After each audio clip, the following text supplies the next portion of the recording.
সালামু আলাইকুম। সুপ্রিয় দর্শক, সংখ্যা শুদ্ধ বানান ও উচ্চারণের দ্বিতীয় পর্বে সবাইকে স্বাগত। আজ বাকি সংখ্যাগুলোর শুদ্ধ বানান ও উচ্চারণ নিয়ে আলোচনা করা হবে।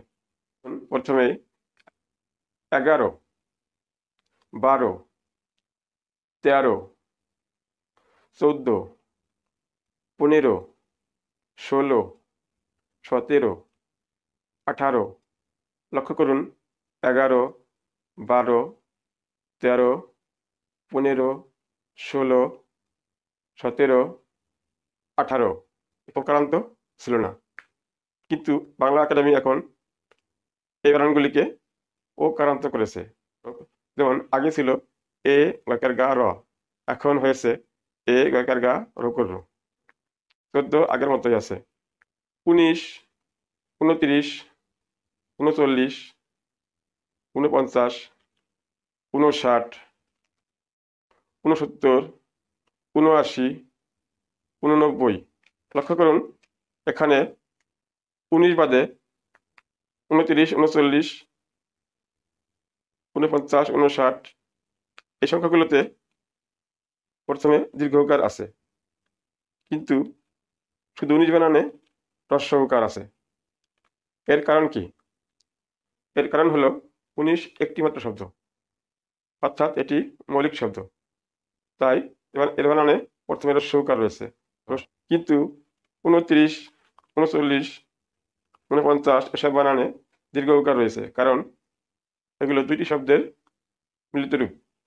যেমন 29, 29, এখানে 29 অর্থ কম, অর্থাৎ এক কম, 30 থেকে এক কম।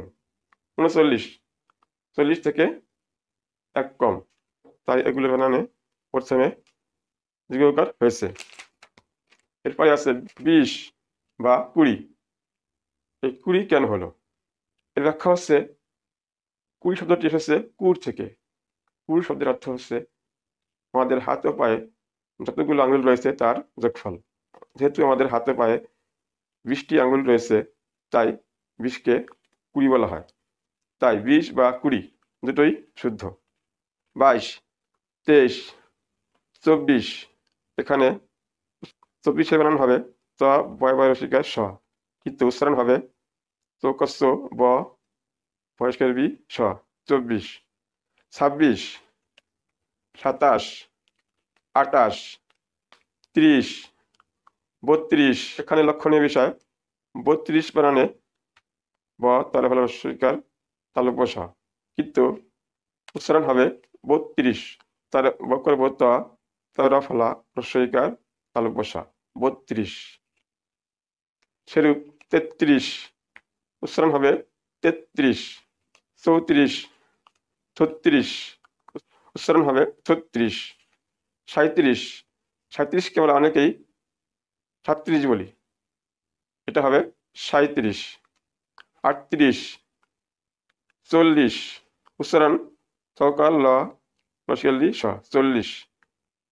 42, 43, 44, 46, 47, 48, 50, 52 বা 52 দুটোই সঠিক। 53 বা 53 দুটোই সঠিক। 54, 56, 57, 58, 60, 62, 63, 64, 66, 67, 68, 70। আমরা অনেকে বলি 70 না, উচ্চারণ হবে 70। 72, 73, 74, 76, 77, 78, 80, 82, 83, 84, 86, 87, 88, 90, 92, 93, 94, 96, 97, 98, 99। সুপ্রিয় দর্শক, সবাইকে ধন্যবাদ জানিয়ে শেষ করছি। আল্লাহ হাফেজ।